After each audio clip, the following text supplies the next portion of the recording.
Hello students, welcome inspiring mathematics by Anoop Mudgil. बच्चे, last lecture में हमने पोलर फॉर्म पे काफ़ी क्वेश्चंस कर लिए थे। इस एक्सरसाइज के 5 क्वेश्चंस हमने कंप्लीट किए थे। आई होप आप सबको बहुत अच्छे से पोलर फॉर्म का कंसेप्ट समझ में आया होगा और उस पर बेस्ड आप क्वेश्चंस भी कर पाए होंगे। उसी एक्सरसाइज को आगे बढ़ाते हैं हम। उसके कुछ क्वेश्चंस और पेंडिंग हैं। क्वेश्चन नंबर 6 है 1 प्लस कोस alpha plus iota sine alpha. इसको हमें मॉडुलस एम्पलीट्यूड फॉर्म में कन्वर्ट करना है। मॉडुलस एम्पलीट्यूड फॉर्म कहें या मॉडुलस आर्गुमेंट फॉर्म कहें या पोलर फॉर्म कहें, तीनों एक ही बात है। तो आप देखिए, सबसे पहले 1 प्लस कोस एल्फा, इसको एक साथ लिख दें। जिसके साथ आयोटा नहीं है वो सब रियल्स हैं और जिसके साथ आयोटा आ गया वो इमेजनरी है। अब क्या रूल है, हम पुट करेंगे जो रियल है उसे हम पुट करेंगे are cos theta.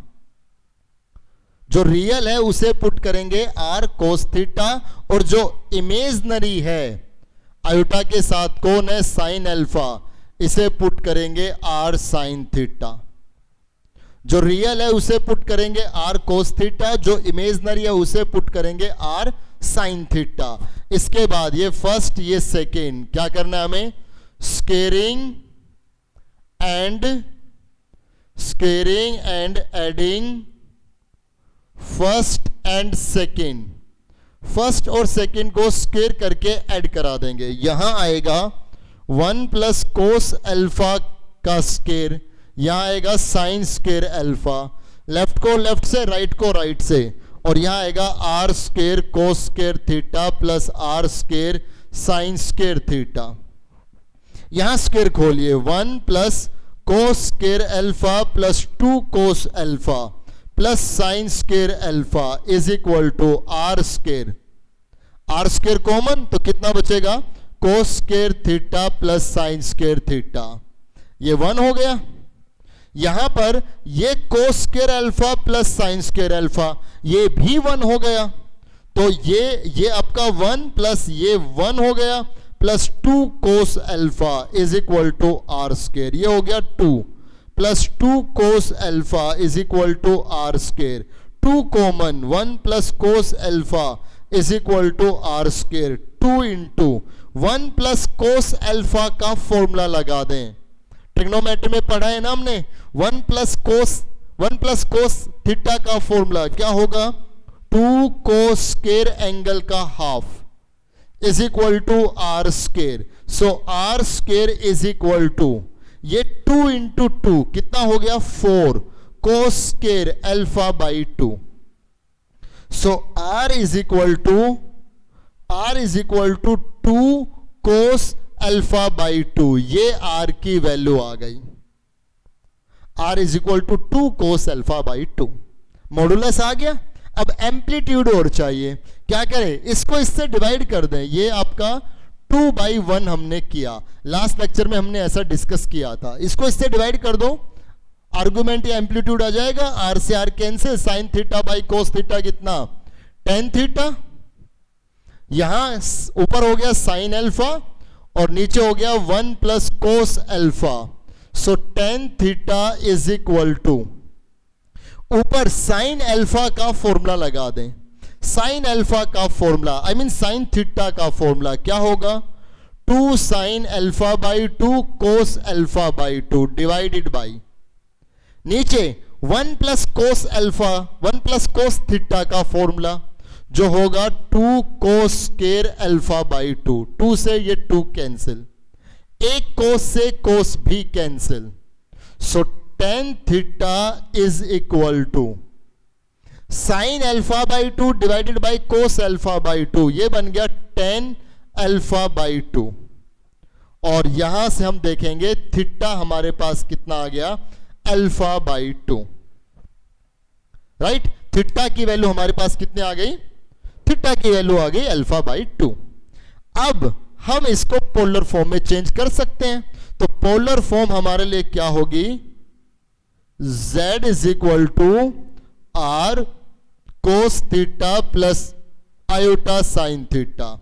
So z is equal to r, r कितना आया 2 cos alpha by 2, 2 cos alpha by 2, और यहां पर cos थीटा, थीटा कितना, alpha by 2 plus iota sine alpha by 2. This is the modulus amplitude form of this result. और ये जो 2 cos alpha by 2 है ये इसका मॉडुलस है और अल्फा बाई 2 इसका एम्पलीट्यूड है. इजीली आप सोल्व कर सकते हैं इस क्वेश्चन को. ठीक है, आगे क्वेश्चन देखते हैं. क्वेश्चन नंबर 7 पे अगर हम बात करें, क्वेश्चन नंबर 7 में है show that the argument of z conjugate.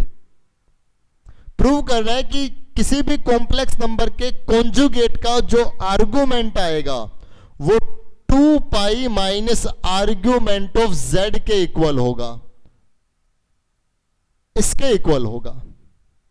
किसी भी कॉम्प्लेक्स नंबर के कॉन्जुगेट का जो आर्गुमेंट आएगा वो 2 pi minus argument of z के इक्वल होगा. ये हमें प्रूव करना है और ये आप एज ए रिजल्ट भी याद रखें. अगर आपसे कोई कहे कि किसी कॉम्प्लेक्स नंबर का कॉन्जुगेट, किसी कॉम्प्लेक्स नंबर का कॉन्जुगेट थीटा है, राइट, या कोई भी न्यूमेरिकल वैल्यू है 120 डिग्री है, तो उसके कॉन्जुगेट का आर्गुमेंट क्या होगा, तो 2 पाई माइनस 120, 360 माइनस 120, राइट. तो आप किसी भी कॉम्प्लेक्स नंबर के कॉन्जुगेट का argument 2 pi minus argument of z हो, तब इसको प्रूव करना है. तो कैसे इसका प्रूफ करेंगे, देखिए हमने अपनी तरफ से कोई कॉम्प्लेक्स नंबर z क्योंकि आर्गुमेंट का सवाल है ना, तो z हमने r cos theta plus iota sine theta कह दिया. पोलर फॉर्म में ही मानना है अब, क्योंकि आर्गुमेंट की अगर बात आ गई तो आर्गुमेंट होना भी चाहिए ना उसमें. तो z इज इक्वल टू हमने कॉम्प्लेक्स नंबर मान लिया r cos theta plus iota sine theta. अगर मैं आर्गुमेंट ऑफ z देखूं तो z का आर्गुमेंट कौन है, थीटा, राइट. अब मैंने इसका कॉन्जुगेट किया, अगर मैं इस z का कॉन्जुगेट करूं तो ये आएगा r cos theta minus iota sine theta. ठीक है, आयोटा के आगे का sign change, cos theta plus iota sine theta. अब बच्चे अगर मुझे इस z कॉन्जुगेट का आर्गुमेंट देखना हो तो बहुत से बच्चे सोच रहे होंगे कि इसका आर्गुमेंट भी थीटा है. नहीं, अभी तो ये पोलर फॉर्म में बना ही नहीं है. पोलर फॉर्म क्या होती है, ये होती है r cos theta plus iota sine theta. तो यहां प्लस बनाना चाहें हम, कैसे, r, जरा देखिए एक छोटा सा लॉजिक देखिए, इस थीटा को मैंने 2 पाई माइनस थीटा कह दिया प्लस आयोटा साइन थीटा को मैंने 2 पाई माइनस थीटा कह दिया. ऐसा क्यों, 2 पाई मतलब 360, 360 में कुछ कम होगा तो फोर्थ क्वाड्रेंट में कोस पॉजिटिव और 360 पे नो चेंज, तो ये कोस थीटा ही रहेगा. और अगर मैं यहां देखूं 360 में कुछ कम हो रहा है, फोर्थ क्वाड्रेंट में साइन नेगेटिव और 360 पे नो चेंज, ये माइनस साइन थीटा आएगा. तो ये लिखना और ये लिखना दोनों एक ही बात है ना. फायदा क्या हुआ, ये प्रॉपर कोस theta plus iota sine theta की फॉर्म में आ गया. अब अगर मैं इस कॉन्जुगेट का आर्गुमेंट देखूं तो कौन आर्गुमेंट, इसमें जो एंगल यूज हो रहा है कौन, 2 pi minus theta. So argument of z conjugate is equal to 2 pi minus theta. और थीटा कौन है, थीटा आपका आर्ग्यूमेंट ऑफ z ही तो है. और यही हमें प्रूव करना था कि कॉन्जुगेट का जो आर्गुमेंट होगा वो 2 pi minus argument of z होगा. तो क्वेश्चन नंबर 6, 7 दोनों आप कर लीजिए. एक लास्ट क्वेश्चन नंबर 8 इस एक्सरसाइज में रहता है तो वो करते हैं, तब तक आप इसको कंप्लीट कर लें. बच्चे जो क्वेश्चन नंबर 8 है, मैं चाहता हूं आप पहले उस क्वेश्चन नंबर 8 को, आपके लिए एक टास्क दे रहा हूं, क्वेश्चन नंबर 8 को पहले आप करके देखें. जो क्वेश्चन नंबर 8 है आप पीछे देखेंगे एक एग्जाम्पल है, उस एग्जाम्पल की तरह ये क्वेश्चन नंबर 8 है. आप उस एग्जाम्पल को पहले पढ़ें, एग्जाम्पल को सोल्व करके देखें, थोड़ा सा पेशेंस बना करके उसको एग्जाम्पल को करें, फिर उस पे बेस्ड इस क्वेश्चन को अटेम्प्ट करने की कोशिश करें। नहीं हो तब आप मुझे मैसेज करें, तब आप मुझे अपना डाउट भेजें, ठीक है। तो ये आपके लिए एक टास्क है, आप इस क्वेश्चन नंबर 8 को जरूर करना है, छोड़ना नहीं है, ठीक है। तो पीछे एग्जाम्पल है, उसको देख करके तब इसको करने की कोशिश करें। यहां पर हमारी ये एक्सरसाइज कंप्लीट हो गई है बच्चों। जो नेक्स्ट एक्सरसाइज है, बहुत से एडिशन में वो एक्सरसाइज मिलेगी नहीं, पुराने बुक में है, नई बुक में नहीं है, कई बीच बीच में ये इंक्लूड होती रही, कई बार एक्सक्लूड हो गई सिलेबस से। तो सिलेबस के पॉइंट ऑफ व्यू से तो एक्सरसाइज ये नहीं बनती, लेकिन इस एक्सरसाइज में कंसेप्ट क्या था या कंसेप्ट क्या है वो मैं डिस्कस कर लेता हूं आपसे कि इस एक्सरसाइज का कंसेप्ट क्या है। एक्सरसाइज करने की जरूरत हमें नहीं है, राइट। तो मैं उस पे टॉपिक बता देता हूं कि इसका टॉपिक क्या है। तो टॉपिक है उस एक्सरसाइज का क्या, क्यूब रूट ऑफ यूनिटी। देखिए क्यूब रूट ऑफ यूनिटी क्या है। जब मैं कहता हूं क्यूब रूट, तो क्यूब रूट का मतलब पावर 1/3, जैसे स्क्वायर रूट का मतलब पावर 1/2, ऐसे क्यूब रूट का मतलब पावर 1/3 ऑफ यूनिटी। यूनिटी का मतलब होता है 1, यूनिटी का मतलब क्या होता है 1। So we are discussing about cube root of unity, मतलब 1 की पावर 1/3 को सोल्व कर रहे हैं। हमारे पास x है कितना, 1 की पावर 1/3, इसको हम सोल्व करेंगे और हम जानेंगे कि इसका सॉल्यूशन क्या आएगा। अब सब 10th क्लास तक आपने क्या देखा कि 1 की पावर तो कुछ भी कर लो 1 ही रहेगा, तो आपके हिसाब से तो x की वैल्यू सिर्फ 1 ही आनी चाहिए, लेकिन ऐसा नहीं है, और भी वैल्यू आएंगी। कैसे? मैंने दोनों तरफ क्यूब किया, cubing on both sides, cubing on both sides, तो यहां हो गया x क्यूब, यहां हो गया 1 को इस साइड लेकर के आए तो x cube minus 1 is equal to 0। अब आप समझ गए होंगे इसको सोल्व करने पर जो ये इक्वेशन बनी, ये क्यूबिक इक्वेशन बनी ना। और आप सबने पढ़ा हुआ है कि किसी भी इक्वेशन में वेरिएबल की जितनी हाईएस्ट पावर होगी उसकी उतनी ही वैल्यू जाएंगी। तो जब हम इसको सोल्व करेंगे तो x की कोई 3 वैल्यू आएंगी ना, इसको सोल्व करने पर x की कोई 3 ही वैल्यू आएंगी। वो 3 वैल्यू कौन कौन सी होगी वो हम इसमें सोल्व करेंगे। अगर आप 1 की पावर 1/3 से सोचते तो x की वैल्यू 1 एक ही लिख देते, बाकी दो और भी तो वैल्यू आएंगी इसके हिसाब से। तो कैसे सोल्व किया, 1 को 1 का क्यूब कह दिया, a cube minus b cube क्या होगा, a minus b, a square plus b square plus a b is equal to 0। This is the formula, a square plus b square plus a b is equal to 0। तो यहां से x minus 1 0 है, या फिर x square plus x plus 1 0 है। यहां से x की वैल्यू आ गई 1, ठीक है, यहां से x की वैल्यू आ गई 1, और इससे हम x की वैल्यू और निकालेंगे। ये एक क्वाड्रेटिक इक्वेशन बन गई, और क्वाड्रेटिक इक्वेशन को सोल्व करने के लिए हम अल्फा बीटा क्वाड्रेटिक फॉर्मूला लगाएंगे, क्योंकि फैक्टर यहां पे बनेंगे नहीं। क्वाड्रेटिक फॉर्मूला अप्लाई करेंगे, कितना होगा माइनस बी मतलब -1, इसके बाद plus minus under root b square मतलब 1 माइनस 4ac, a है 1 c है 1 divided by 2। So alpha beta is equal to -1 plus minus under root -3 divided by 2. So alpha beta is -1 plus minus under root 3 iota, -1 का under root iota हो गया divided by 2। तो यहां से बच्चे 3 value हमें मिली है।